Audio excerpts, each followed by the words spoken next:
Greater Visakha municipal corporation యొక్క council కాలపరిమితి ఈ నెలతో పూర్తవుతుంది. మరి కొత్తగా ఎన్నికలు పెట్టవలసిన బాధ్యత ఈ ప్రభుత్వానికి ఉంది. ఇప్పటికే కార్పొరేషన్లో పూర్తిగా మెజారిటీలో ఉన్న ఇప్పుడు తెలుగుదేశం కానీ ఇతర ప్రతిపక్ష పార్టీలు కానీ ప్రజల సమస్య మీద ఎక్కడ ఎటువంటి పనులు చేయటం లేదు. కార్పొరేషన్లో కౌన్సిల్ చేయవలసిన పనులు స్పెషల్ అధికారులను పెట్టి వాళ్ళ చేత చేయిస్తున్నారు. దీనివల్ల ప్రజాస్వామ్యబద్ధంగా ఈ కౌన్సిల్ సమావేశాలు కానీ తీర్మానాలు కానీ జరగట్లేదు. మరి ప్రభుత్వం వెంటనే దీని మీద ఎలక్షన్ పెట్టవలసిన అవసరం ఉంది. మరి ప్రభుత్వం ఎందుకు దీన్ని వెనక్కి లాగుతుంది? ఈ ఎలక్షన్ని వాయిదా వేయడానికి ప్రయత్నం అది చేస్తున్నట్టు కనబడుతుంది.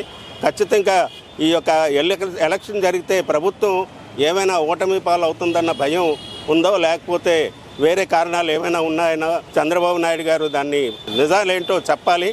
ఎందుకంటే ప్రజలు ప్రజాస్వామ్యబద్ధంగా అనేక సమస్యలు ఉన్నాయి. ఇంటి సమస్యలు ఉన్నాయి, అలాగే భూ సమస్యలు ఉన్నాయి, అలాగే అనేకమైన స్థానిక సమస్యలు, పారిశుద్ధ్య సమస్యలు కానీ రోడ్ల సమస్యలు కానీ ఇటువంటి అనేక సమస్యలు ఉన్నాయి. ప్రధానంగా కాలుష్య సమస్య ఒకటి ఉంది. ఈ తీర్మానాలు చేసి ఈ కాలుష్యం మీద వెంటనే తగిన చర్య తీసుకోవాల్సిన కార్పొరేషన్కి బాధ్యత ఉంది.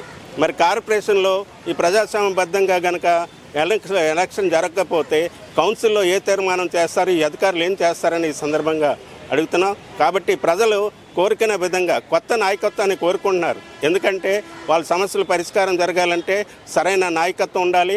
అన్ని వార్డుల నుంచి సరైన నిజాయితీ పరులు ఎవరైతే ఉన్నారో కార్పొరేట్ ఎన్నికయ్యే విధంగా ఎలక్షన్ నిర్వహించాలి.